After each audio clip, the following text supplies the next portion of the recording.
With the Rugby World Cup just over a year away, one automatic place beckons for two of Africa's top teams. The Gold Cup has reached the business end, and after convincing wins in their previous matches, both Kenya and Namibia are eyeing that automatic qualifying spot. The two top teams in the tournament so far will face off in Windhoek this weekend, with both keen to book their place in Japan. We're a very young squad. You know, the average age of this squad is just over 24. We've been 3 years building it. The momentum is going well, and we've got a tough game to come. We'll dust ourselves off, work a bit harder, and then we'll take Kenya on at home. Kenya kept their hopes alive with a massive 67-0 bonus point victory over Tunisia last weekend. That's a gimme try. Jacobo J with Kenya's fourth try. Much tougher opposition await them in the form of Namibia. They have competed at the last 5 World Cups and are full of confidence after a 58-28 win over Zimbabwe. Well, the result's good. We got a bonus point that everyone was worried about.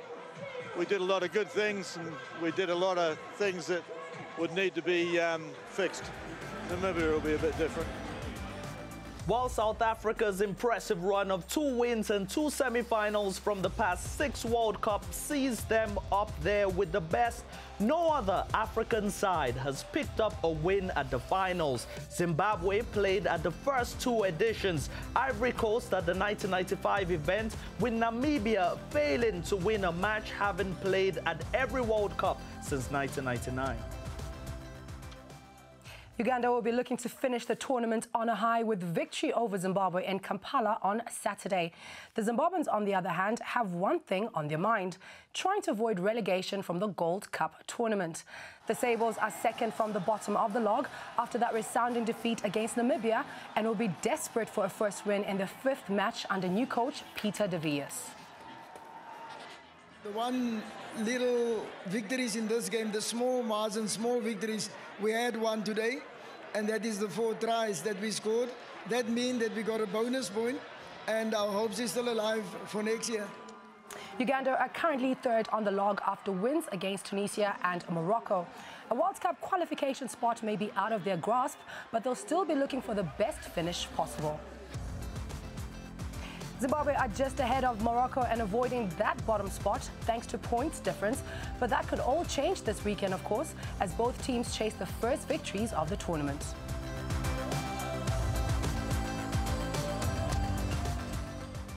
The 3rd match of the weekend will be a North African battle as Tunisia host Morocco in Monastir. Once again, avoiding relegation will be the main focus for the Moroccans after failing to win a game so far. Tunisia are currently 4th on the log thanks to a tight win over Zimbabwe earlier in the tournament. They'll be looking to bounce back from their disappointing performance against Kenya, where they failed to score a point. For us, we need to take this experience, go back, work on our problems, and come back stronger. The Moroccans' last match was a 47-29 defeat to Uganda in Kampala. One consolation is that the Tunisians lost to the same opposition by a much bigger margin a week earlier. I hope we do more big game against Tunisia. I think if today we win 1 point, I know all my team today do all is possible. You can catch all the final weekend drama of the Rugby Africa Gold Cup live on Kwese Sports 2 this Saturday.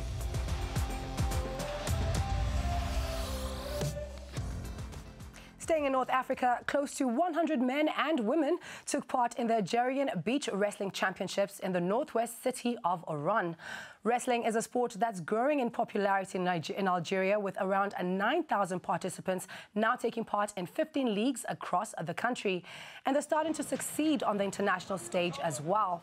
Algerian wrestlers claimed 12 medals at the last African Games, and 7 of their competitors are now ranked in the top 10 in the world in their various categories. My ambition is to take part in the World Championships and the Olympic Games. Being a girl and a wrestler at the same time, it is so difficult because of the society I live in. But I thank everyone who has helped me to get to this level. It's just the beginning for me. that brute force could well be used in their rugby circles. For Nation, who only began playing rugby competitively in 2007, they are on the cusp of the Gold Cup. They beat Senegal and Ivory Coast to set up a Silver Cup showdown against Zambia, a team they narrowly beat to lift the Bronze Cup in 2017.